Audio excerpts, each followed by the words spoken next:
Hi, everyone. Welcome to another episode of Second Act Actors. I'm your host, Dr. Janet McMordie, and I'm still a medical doctor, simultaneously trying to pursue a career in acting. My guests, plural, this week, that's right, I have two guests. This is the second time ever I've done a podcast episode with two people in it. I'm very excited. My guests this week are Zac and Mike from Factory of Fear Films. Oh my goodness, say that 5 times fast. And they just released, literally the day we recorded this episode, released their most recent film, Jim's Room. And we talk a ton about not only this film that they just released, but both of their journeys into this crazy business. Mike is an actor who I am quite familiar with. I've seen a lot of his work. If you are around the Toronto scene, you probably have seen Mike do his thing as an actor. He's phenomenally talented. He's also a writer. And Zac is a filmmaker, director, producer, et cetera, et cetera. And they have banded together and have done a ton of really interesting projects. I told them after we stopped recording, of course, like pure gold comes out of both their mouths after we stopped recording. But I love people who very clearly have such creative brains. Like they just have the brains of like, oh, and what about if we make believe this thing? Their imaginations are just incredibly vast. And then they take those things that are in their brains and they put them into art, and they make their stuff in their brains and put it into a film, and it becomes something that is, alive to be seen on this planet. I am just rambling now, but you'll see this in this episode and hear this in this episode. They are so enthusiastic about what they are doing and the art that they're putting into this world. Please enjoy Zac and Mike.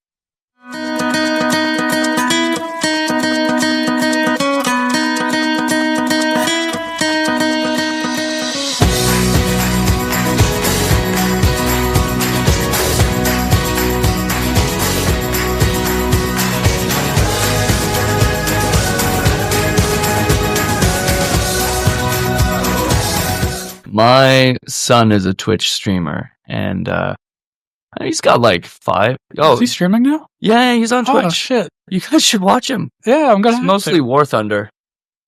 See, This is why you have children, because they will have careers like Twitch streamer and make a ton of money. Fingers crossed. These aren't careers that I learned of in high school in career and personal planning class. Mm-hmm.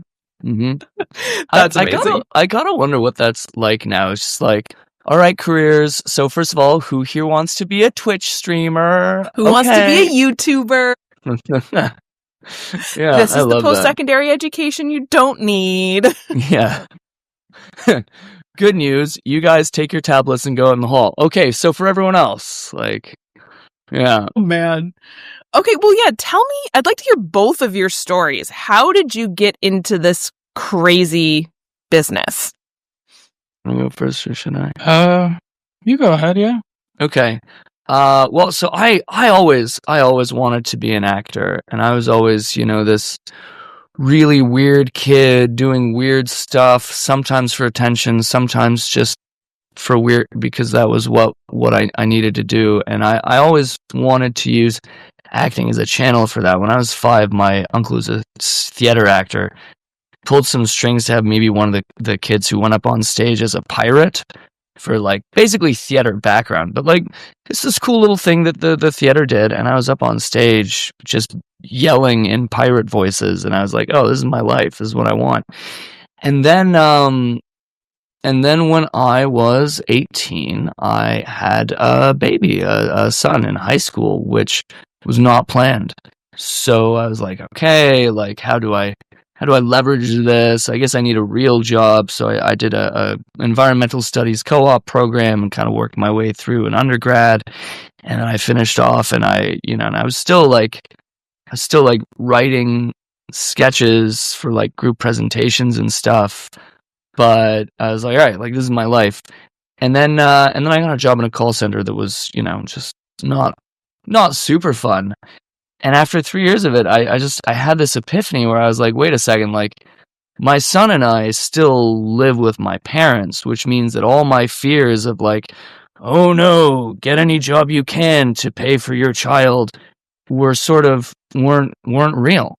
So then I was like, I kind of like went off the deep end and just like went part-time, started showing up late to work with my shoes undone until finally they let me leave. And and then I just sort of dove in, sort of jumped in from there. Yeah. In high school, grade 10, I started volunteering for a haunted house, and it was just like, one weekend it was an unknown haunted house. It was just whatever costumes the owner had at the time. But from there, I became the manager, became the lead character there, and then in 2019 I ended up buying the attraction. And then in 2020 it was struck by lightning and burned down. So now we're here. True story. Oh my God. True story. No, I mean, it's not where I was expecting the story to go. Yeah. Now, the end. Pretty much. To be fair, you were also making silly videos throughout high school and then videos to promote the haunt. Yeah. I always wanted to do the film stuff. Like, my grandpa bought me my first camera when I was like 10. So when I started doing the haunt, it was kind of adjacent to everything that I wanted to do, and I was like, this is close enough. It's the arts. It's an opportunity to be creative with it. But when we lost it, it was like, okay, well, I can go back to what my passion was before. And, And also, it was interesting because, he was on the cusp of like, all right, all these film ideas. He and I were doing film stuff together. There was all this film stuff. And then there was purchasing the haunt, which he did. And then the fates or God or whatever you believe in sent a literal bolt of lightning to torch the haunt and leave it as a pile of ash and rubble. Just to be like, maybe you should go into film, bro. Yeah. Yeah. Talk about that, like the act of God under like the insurance policies and stuff. You're like, okay, here we go. What did the insurance say about the lightning bolt? It's unfortunate because it was a seasonal attraction. We only had like special event insurance. So it being in storage, it wasn't covered by it. So we lost everything in there. But it is what it is. I mean, you probably still wouldn't have gotten any, like, reason for claim. Zeus wants me to pursue film. Yeah. Yeah. That's how I see that. So it's interesting because both of you have those similar kind of upbringings of doing little videos, little sketches and stuff like that when you were younger. Did anyone growing up, like, I know you had people say like, ooh, here's a camera. Ooh, yeah, you're adorable. Keep doing that. But did anyone say, you're adorable, but that's not an actual career? That's just whimsical fun. Yeah. My grandpa was, he bought me the camera, but he was a lawyer and very much realistic with what life is. My aunt became a lawyer for the Liberal Party, and my mom became a secretary for lawyers, and now she's an author. But that's beside the point. And so he was like, okay, I'll get you this camera. You can have fun with it, do whatever you want. But like, he didn't want me to go into arts. He wanted me to find something that's reliable. Yeah. And now we're here. Kind of similar, where like my dad was very artsy, but ended up as a teacher. My mom was very musical, but ended up as a teacher. And then when I had a 3-year-old, a 5-year-old, something like that, and a call center job, and I was like, hey guys, so I'm just gonna follow my dreams. And everyone was like, what? No. Like, okay, good. Leave the job you hate and be a teacher, like your parents. It's stable. You're good with kids. And, and there are days where, it's been a while between gigs and I'm like, oh man, money. And my parents are like, teaching. And I'm like, oh no. So I've gotten a lot of that. And you know what? I've had some wonderful relationships with some really wonderful humans who typically at a certain point in the relationship are like, we should live together, and that means you having a little more income so that you can pay non-parentally subsidized rent for you and your child to live with me in our own place. And so I've lost a lot of relationships with really beautiful humans because I'm like, no, I'm going to keep doing this instead. So I've had a lot of partners be like, you're a jackass, stop trying to pursue a Peter Pan syndrome, and welcome to the real world, asshole. That's usually when they break up with me, but sometimes partway through the relationship as well. Yeah. But I mean, I also I'm very lucky because I have an uncle who does do theater. He does reno work on the side, and he's a theater actor. So I had that as an example to be like, Mom, Dad, look, this is not impossible. And they're like, what's your backup plan? Is it renovations too? And I'm like, no, it's not renos, but don't worry. And then, and my aunt is a painter who is, a brilliant painter. She's also married to a software engineer. So they're like, what's your backup plan? Marrying a software engineer? And I'm like, they keep leaving me, but I'm trying. Yeah. I think I'm finally reaching a point now that my son is 18 that most of the people in my family are like, well, good luck, we've accepted that you're not going to not do this, so good luck. It's interesting because I made this joke to a lot of people about in this industry. I mean, the rate of people who are just, they want to be in it. There's tons. Every day someone's like, yeah, right. That story of I'm going to get on the bus from small town wherever and go to Los Angeles and find my whatever. And then people realize how hard it is, how tricky it is, and then they quit. And my joke has always been all we got to do is just outlast those people and just keep with it. Right? It's like Survivor. You just got to keep with it until people finally go, oh my God, I guess we need to stop saying your backup plan. You've been in this for 2 decades. Yeah, that's it. I've noticed this thing where you go to film events or you go to, indie shoots with friends and you meet people, and then a year later you meet people again, but some of them are the same people as the year before. And then 10 years later, there's still the new crop of new people every year, and then there's the 2-year crop and the 3-year crop, and then there's the few people left that you met 8 years ago, and you're still seeing them at events, and you're like, oh, okay, so we're the ones who haven't left yet. Good. Yeah, we're all just completely insane, but yeah, we're the crazy ones. We're the crazy ones. Yeah. So how did you two meet? I ripped my pants off in front of him. Yeah. As one does. It was for an audition. Yeah, I wrote this when I was in high school again. I wrote this really not good Christmas slasher that I was trying to get done while knowing nothing about the process of making an actual film.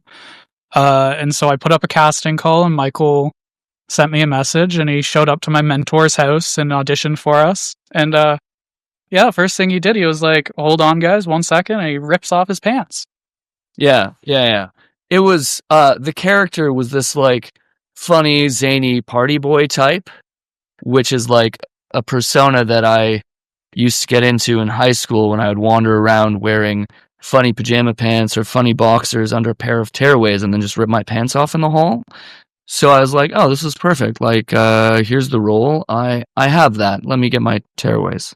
I found out later he was below the how old are we? Well, we don't want to say that. So, you were wearing pants underneath the other pants. I was wearing pants under the other pants. Was it the sparkly ones? You were wearing jeans and then just tearaway track pants on top. Okay.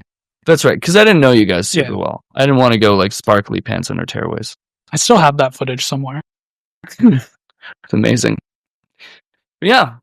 And so did you get the role? No, I don't think the project actually. Yeah, I had a back injury when I was in high school as well, and so coming out of that, I needed to get surgery, and it was around that time, so it just kind of fell through. But I didn't keep in touch with Michael, and then Would I have gotten the role? yeah, you had the role, and then Yay! it just never happened. No, okay, valid. It was the pants. Yeah, It was the pants. it was. I wrote the pants into the script after. We should bring this back. Yeah. But anyway, so then we were at Kitchener Comic Con, where my friend was the organizer. He was like, "Do you want to like MC?" And I was like, "Sure." So then I wore a pirate costume because I had one. And then my other friend Brian wrote the web series Pirate Mike, based on like a failed actor who does gigs as a pirate from that. But in addition to the web series that came out of that Comic Con, we also reconnected, and we were like, I was like, "Hey, like, you guys are making like sort of documentary style. I have this like interview show that I want to do." So then we like spent a year doing a show called Canadian Love. 1 year, 2 years? How long did we spend on It that? wasn't even a year. It was like 8 months. It was a long 8 months. It was a long 8 months with a lot of time together and a lot of interviews of different humans, and we really got to know each other. I mean, yeah. Yeah. Hours of car rides. So much. Yeah. So tell me about the projects you've built together. It's a great question. I mean, so there was Canadian Love, which was basically the gimmick was that I would be in a toga while I interviewed people of all walks of life from Canada about political issues and their stances on things and what was important to them. And they would feel comfortable talking and being open because I was wearing a fucking bedsheet. So we did that for a bit. Then we did Schmucks, which is... Schmucks was much later. We did a couple short films. Did a couple of horror shorts. We did the hotel room one, where it's just like a guy goes to escape his family and get some work done, but his kid's voice is in his head and this demon teddy bear is stalking him. We did The Reaper, which was like... The Reaper. That was a bigger one. Slashers. Yeah, we did Zach's Slasher. I mean, we did pickle videos where I play a depressed man trapped in a pickle costume to live his life who walks into the ocean and dies. Prom of the Dead. Oh, yeah. That was probably like our first bigger one. That was the first short that we did together. Yeah, a zombie rom-com just about a lovesick loser zombie trying to go for the zombie girl of his dreams. So that was really fun. Like, it's like delightful to watch the like history of it between the two of you. Okay, so do either of you have formal film school or theater school education? No. I love this. I love talking to people like this because, and Zach, you kind of alluded to my next question about, you're trying to make a project without kind of knowing what to do.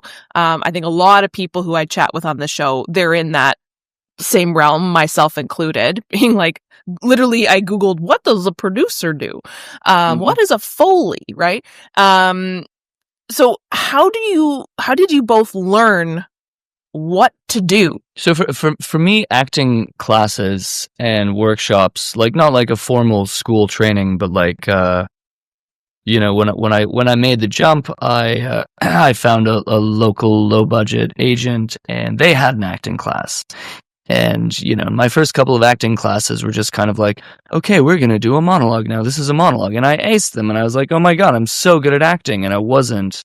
And then I did like a real class with like a real, like, break you down to your basic sense of humanity, because that's where all, art, the well from which art flows.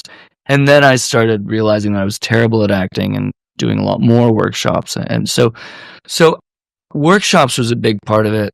And I'm still, I still train whenever I can. I have my favorite places that I go to when I've got some time and money. I'll go to take another class. I think it's really important. But then in terms of like the more I would get deeply into character, the more I would learn this thing of like, you get into this character's head and you start to understand them. And then that led to writing, because it's kind of the same. It's quite similar in some ways, except instead of using my body to tell the story, I'm using words to tell the story about what the character is doing.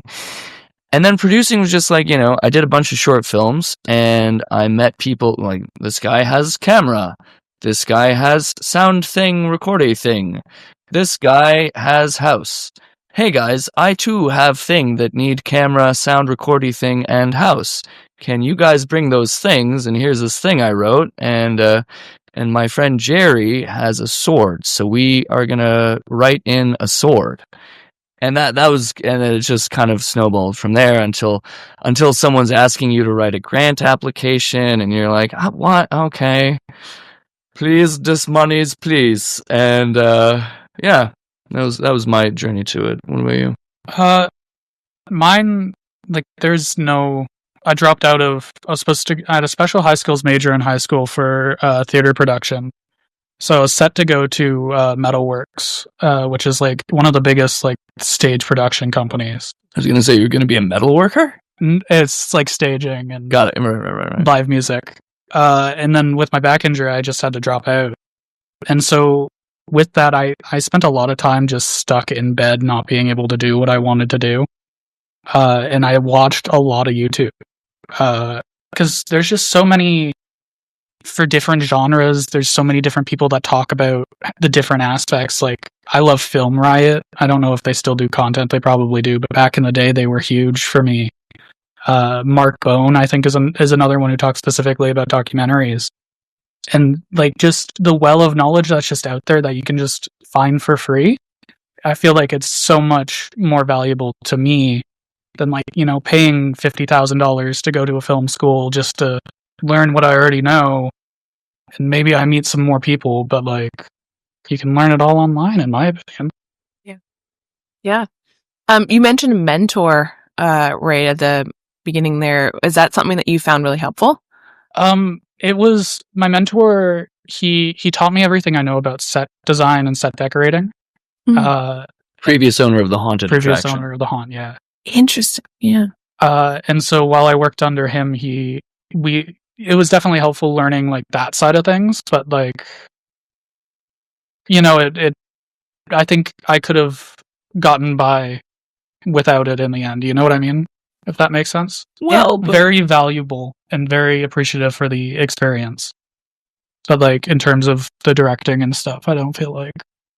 Fair, but you also get paid sometimes to be an art department head. That is pretty cool. Like, and all of your sets are very well designed. Like when we did this like zero money Prom of the Dead zombie rom-com, that the world building was fantastic because you build a world called a haunted attraction every year. So yeah. Since being in the industry, has there been anything that's been surprising to either of you? Things you didn't expect?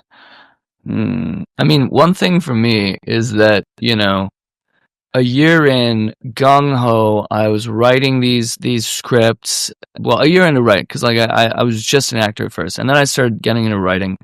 Then I'm a year into to acting and writing together, and I'm like, where's the money? I am ready for some funding. I am ready to make stuff at that level.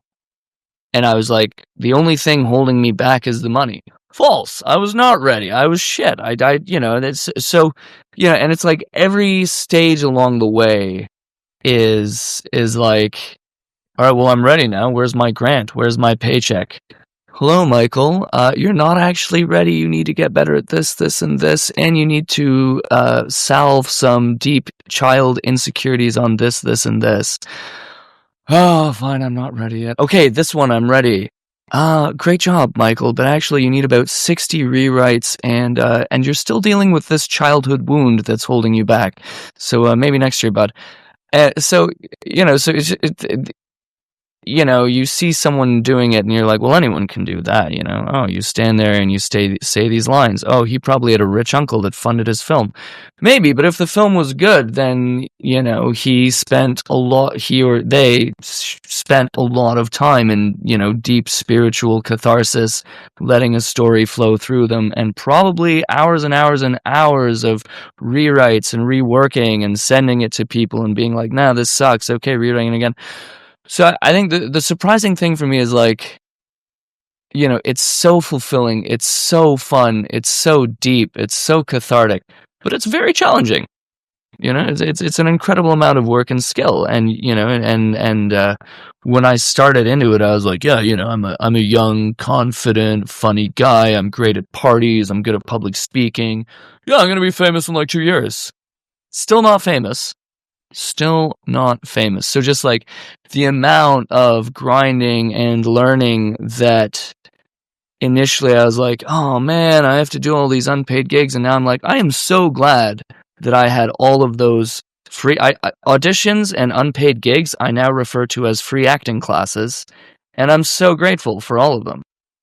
So I think that was the biggest, you know, and yeah, I've got a screenplay right now that I'm like, this one's ready. I'm ready, universe. Bring me the monies and the production value and the budgets and make me famous.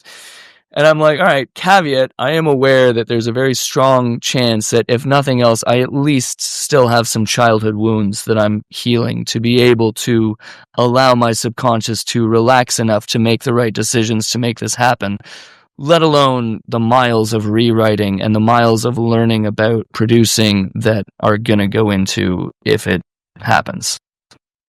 But that's okay because I love the journey. I love learning how to write a grant. I love learning that I'm actually blocked from performing this character trait because I didn't want to do that when I was young, and now I have to open up to that part of my child self to be able to play this role. I love that shit. But you, Zach, anything surprising? How much thought goes into like a lamp? I had meetings about lamps on a film I was a set decorator on recently, and it's like, man, they're very like some designers get specific about their lamps. That's just a general thing, but like how much thought goes into each department that, like, you know, maybe as a set decorator I won't see what the sound guys and the grips are doing all the time. It's, you know, I've had the opportunity to be part of so many different departments, and it's been really surprising to see like how independent every department moves on their own, as well as like because it takes a village, and it's a lot. It's stressful and overwhelming, and there's so many people, and just the fact that they can all come together and make one little thing, that's really cool. I think for a lot of people, and let me know if you're in this as well, that's what kind of keeps us in the industry is that I remember the very first film set I was on was this big mega budget Guillermo del Toro film. There was no detail spared, even though like you would never see some of the set deck ever, but they were like, no, but it's my craft. It's my art. I'm not going to cheap out. I'm not going to like cut corners. This is me, the prop master, the set decorator, the costume designer. This is my art that's going out there. Why would I cut corners? And I think it's a rare industry that occurs, because I think a lot of people, when they're in their job, they're like, phone it in. But this industry, I find it's so unique because of exactly that. There's so many people working on their craft. And when they all come together, it's like ultimate art making. It's so rare. Mm-hmm. No, it 1,000%. And it is exactly that. And it's amazing how, you know, these art pieces come out, and every detail of the story exactly is someone's art, has someone's emotion and creativity in it, so that the piece is just like so much greater than the sum of parts, because it's all of these different details sort of creating story and feeling and mood and emotion synergizing together, and that's amazing. That's amazing. There's definitely, you know, there's sets where it is kind of that feeling of like, all right, stress, and we have to get this done, and don't worry about that, just put it there, we don't have time for this, can you just run that again? I don't care what your emotion is, just do the scene again, we have to get the shot done. And, you know, and you lose so much heart. But there's projects with, you know, sometimes with no money at all, where everybody is so emotionally connected to the project that the art comes out as, you know, as all of these artists pulled together. Exactly what you said. Basically, I'm just totally agreeing with you. Well, it's interesting. I think there's no real answer to, there's no real answer to like where is the line of we have money to pay artists what they're worth so that they want to come to work and do the art, but then there's also like that we see what happens when people have infinity budget. Honestly, the art is crap, right? We see some of the films that have come out recently, some of the TV shows, and we're like, really? You had $9 bajillion million and that's what you came up with? You left the Starbucks cup there? Like, come on. But then there's also that line of like, okay, if we have to bootstrap and we're all in this together, bootstrapping it with a teeny little budget, then magic art can happen. I don't really know if you have an answer to like, what is the line to find that? Because money is so important, but also art making is so important. I don't really have a question. I'm just curious your thoughts. I personally, I want everybody to be paid, but there's also something to be like said about just the vibe of making something with your friends. Like with Jim's Room, I got the opportunity to make a film with some of my best friends and my wife. Like that's sweet. And there was no money behind it, but like it's a great experience, and like we all have that shared memory now, and it's really cool. Mm-hmm. Mm-hmm.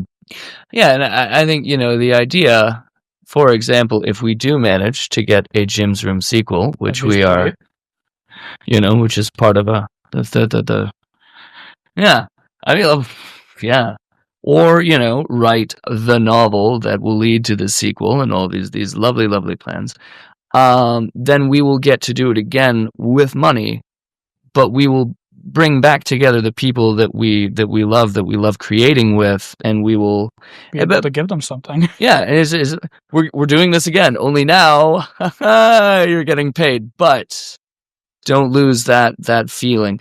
And I think the other thing is that, like, there are big sets with budgets where right from the top and all the way down the crew, everyone is like, like, we're still artists. Okay, we only have 2 minutes before this shot, but yes, I do want to hear your take on the character's emotional landscape so that I, as the director, can make sure that aligns with my vision so that we can tweak this so that when the camera is rolling, we have had this time so that you can just fire away and I can add tweaks if I need to. But like, we have 2 minutes now while it's setting up the light. I want your creativity to be part of this. And the electrical department is going, hey, lead crap. What if that was pointed a little this way? And let me talk to the DOP, and the DOP is like, oh, promote that guy later. Yeah, that's a good idea. Let's have a little more light on the side of his face. So you have.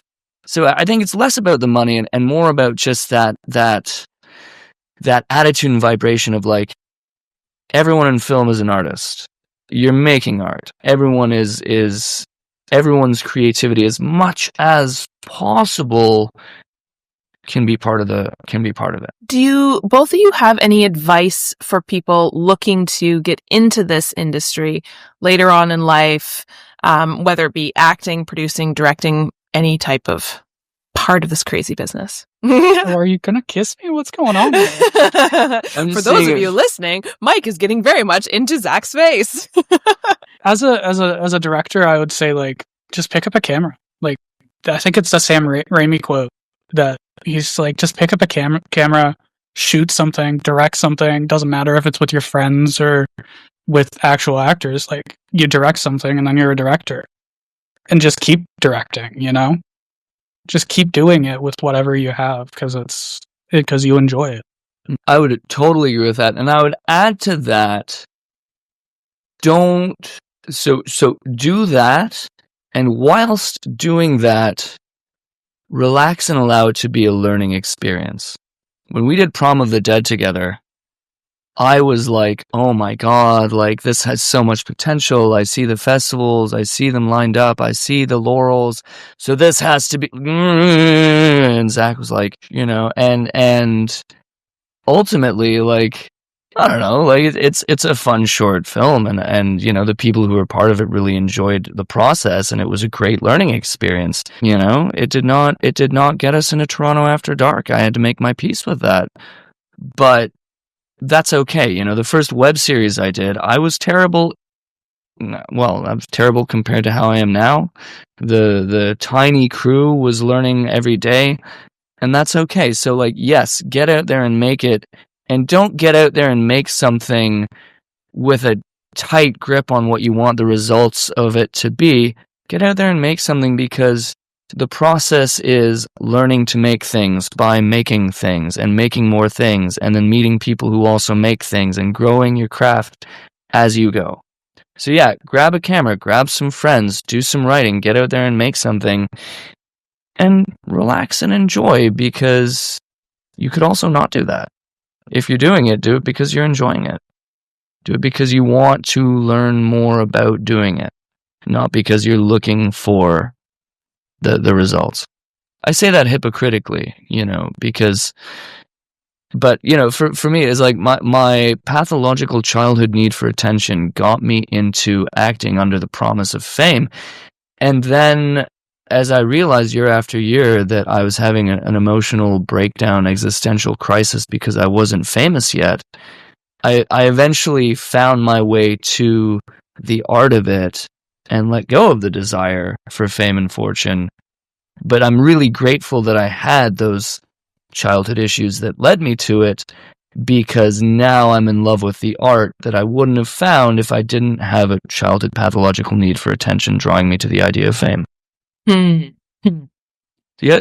other thing that I would say is, like, when you're creating art, your tool as an artist is your mind, your body, your emotions, your soul, the experiences that you've had, the people whose stories you've heard. So the more time that you can put on getting to know your instrument, especially for acting, but for anything, through spending time with your emotions, through doing guided meditations to put you in touch with your inner child, and all of that sort of mindfulness, self-awareness stuff, the more of that you do, the more that you will be in touch with the experiences you've had and the emotions that you can feel, and the range and depth of breadth of your emotions. Feelings live in memory, feelings live in thoughts, feelings live in the body and different body parts. And the more time you can spend with that, the more you will be in tune with your instrument for when you go to write or to act or to direct or to set up a frame. Great advice. Do you both have any fun or funny, fond memories of your times on set together? Oh, yeah. I mean, there's the hot dog eating contest. That was a fun, funny experience That was on funny. set. Yeah. Okay. We did it was for Schmucks TV. It's like a Jackass-inspired YouTube channel that we do. It's all his. It's all me. And so I came to Michael one day with a pitch for a hot dog eating contest mixed with like a professional wrestling match. And so we spent a couple hours one day, just him jumping on top of me to practice the spot so that it didn't end up terribly. That's a very fond memory for me, is just you jumping on me over and over. My neighbor is being like, "Oh, what's he doing this time?" Yeah. No, yeah, that was good. That was great. Well, okay, so this is funny now. So we did a Schmucks. Well, no, the Schmucks video for it was later. So for Jim's room, the character is being tortured. And one of the ways in which the character is being controlled is with an electric shock collar. And Zac was like, so I have a shock collar, and I'm going to do it on myself first to show you that it's not going to make you die. And so he did it to himself. And he's like, all right, I'm going to turn down the intensity and put it on you. And then the first time we film the scene, we're going to do it for real. And it was horrible. It was horrible. I hated it. But I did learn how to react to a shock collar. And, so it did actually help the performance. But I later realized that, like, at the time, because of the scene, it just so happened that my feet were wet in water and connected with metal chains. Oh my God. So I was like, this is crazy. Like, I don't know how electricity works, but I feel like I could have died. So But so so then I was like, all right, let's turn it back to buzz instead of shock, so that so that we don't play with however electricity works. And then later, Zac made a schmucks video for my birthday, where, as an apology for electrocuting me lightly during the filming of Jim's Room, he put a shock collar on himself and made up this thing where he was this birthday clown. And if I was displeased by the he gave me a little throne and a little hat. And if I was displeased by the entertainment, I could push the button and electrocute him back. Just as an apology for the Jim's Room situation. Yeah. Which was very kind of him. And I electrocuted him several times. So before we clicked record, you said to me, both of you, that today is a very important day, right? You said today your project is being released. Yeah? Yeah. Tell me more. Tell.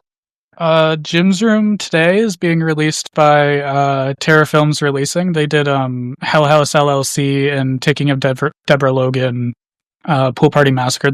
They've distributed all of those, and they emailed me, and I was really hyped because I knew the name beforehand. It was a cold email. They sent it to me, and they're like, "Hey, we want your film."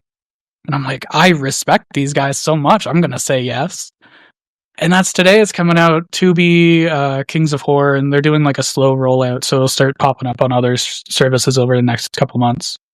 Awesome. And I'll put links in the show notes below for where to find it. That's so great. Tell me a bit more about this project. So one time I was helping Zac and Lily move, and and at the time I had done an acting gig where they wanted my hair and beard a little longer. And then that was the last gig that I had done for a month or two. So I had long hair and a long beard. And Zac This was also during COVID. Yes. Yeah. Tail end of COVID. True. So then, Zac was like, "Do you want to help me paint the old house too?" Ha ha ha. And I was like, "Only if we make it into a movie." Ha ha ha. So the friend group started throwing around film ideas, and one of them was like, "Well, Michael, you look like a homeless man right now. How about Zac plays a guy who hires you as a homeless man to paint his house?" And then we were kind of like, well, wait a second. Imagine being a homeless person on the street and some guy offers you a job and you take it because no one's offering you jobs. And then, and then it turns out that the whole time they've been filming you, and then and at first you think they're filming you to okay. At first you think they're filming you to tell the story of and help the less fortunate. But gradually you realize they're a sadistic sex pervert who killed a friend of yours, and now you have to escape with your life. So that's what we wrote. And then I through Canadian Love and through, just wandering around my city, I had made some friends with people who were suffering from homelessness on and off. And one of them, I got kind of close with him, and he was living in this, in this little subsidized apartment hovel at the time, and he had been on the verge of taking his own life when he just had this crazy idea. I'm gonna just dig in the riverbank.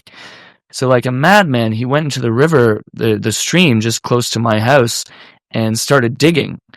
And he started finding bits of old glass and old artifacts from Kitchener history. And it just consumed him. And he so I met him 4 years later, and I filmed some interviews with him of just him showing the stuff he learned. And, and he was, every day he was either in the library researching where this came from or in the riverbank digging up stuff, and it had given him a new lease on life, and he was so passionate and so knowledgeable, and he told me all this amazing stuff. It was really beautiful. And then he upset a bunch of the business owners whose property was starting to crumble and cave in because their parking lots edged along the river and was, starting to cave in because he had dug an extensive tunnel network through the banks of the river. So, understandably, they were upset by this, and they spoke to the city, and the city basically just walled it up with rocks and took the riverbank away. And that was, that was his reason to live. So then he took his own life after that. And, it was really, really sad. It was really, really sad. So didn't realize it at the time, but that it takes a lot of processing. Initially this story that we wrote kind of came up as a joke, and then I was like, I just finished a screenwriting class, let me just take this home and write it. I just wrote feverishly for a week, and then the character of Jim became an homage to honor my friend Jason, who had this experience. So it became very deeply personal very quickly in a way that was initially not expected. Yeah. It's intense. Interesting it's an interesting concept and an interesting, to kind of blend what is a real life tragedy, but also a little bit of a real life, kind of find your joy type thing into what sounds like a legit horror film. What an interesting blend of genre. Yeah, totally. Well, and I mean, the character wasn't digging in the riverbank. It was more like the personality and the things that had led to homelessness that were based on my friend. But yeah, I think that there's, the nice thing about the horror genre is that there is a market out there that just wants to be creeped out. So if you don't have a lot of money and you want to make a film and have an audience for it, horror is great for that. But the people that the horrible things are happening to are still real people. So there's this beautiful space to take genre films and make genre films because of that audience waiting for the next creepy scare, and actually build real humans and real stories and real issues and a human look at what actual humans go through into the thrills and chills of the genre. So that's sort of what we're trying to walk. So what is next for you two? What are you looking forward to coming up? We just shot a short film proof of concept called The Junkyard. That's based on the character I played at the haunted house, Pigman. And it's about this family of a father and two boys. Michael's one of my sons. And they just live this cannibalistic life in the woods. And I really love it. It's like a little bit of Zac loves it so much that he has blocked out six features, 6 feature films in this IP, including a full musical, including a musical episode and a Christmas episode, and isn't there one where they go to space? No, but they go to Manhattan. Yeah, there's something with Bigfoot in there. Yeah. That's awesome. That's a lot of fun. And then we've also, we're gonna see how Jim's Room does, but if it does well, we're gonna go to Terror Films and be like, hey, here's our plans for writing his story as a novel from his perspective and then doing a sequel to continue this. And then we're working on a Canadiana stoner comedy that I personally am wildly excited by. That could be a lot of fun. I don't want to say too much about it yet, but that could be a lot of fun as well. I'm learning the harmonica for that one. Oh, are you? Yeah, I picked that up. That. Just little teaser. Yeah. Zac might be learning the harmonica for this. Hint. But the stoner comedy one is another one that I love it because it's a dumb, funny comedy, but we're using it as a tool to really have a look at modern political climate and and certain ideas of preserving the old and preserving nature against the rise of modernity, and and even a little bit of the cathartic spiritual journey that I like to try to write into everything I do ever. And so once again, it's a dumb stoner comedy, Mounties and Beavers, but with some layers in the fabric. Be a little something in there. Yeah. Do you both have any final words of wisdom or advice? You know what? First of all, Janet, you're really cool. Thank you for having us. Yes, This oh my is God. really cool. The You're feeling really is cool. so mutual. Holy you crap. are an actor, a podcaster, a doctor, and a helicopter enthusiast. Like, you're very cool. It's very cool to be here. Motorbikes. I love the helicopters. Yeah, exactly. I think, something that I find frequently is if I could give my younger, starting out artist self advice, it would be to just be a little nicer to yourself. Like sometimes we get into this idea of like, I'm gonna rag on myself internally. I'm gonna beat myself up emotionally on the inside to try to motivate me to be even better. And when I was doing that, I learned that the part of me that is the closest to the vulnerability and the emotion and the joy that goes into creating art and that keeps me wanting to create art is very sensitive, and I was limiting my ability to be open and vulnerable in front of the camera because the part of me that is needed for that is also the part of me that was like, no, he's going to be mean to me after if I don't do this right. He's putting too much pressure on me. So I had to like go inside of my head and start being aware of my self-talk and start actively being nicer to myself so that I can have a better connection with essentially my inner child, who is the one who is keeping my dreams alive and coming up with funny shit and deep shit and sad shit. So just being nice to yourself is surprisingly good for art. I was gonna say something similar. Give yourself some grace. Yeah. But also just do it. Just do the thing, dude. You got a 4K camera sitting in your pocket at all times now. You literally have no excuse to not make a film. I have a second-hand iPhone from 2006. You have at least 1080, I think, maybe. No, I do it. It's got a 1080. Yeah. So if you want to do it, just do it and have fun with it, and don't be afraid to make a piece of shit once in a while, because that's how you learn.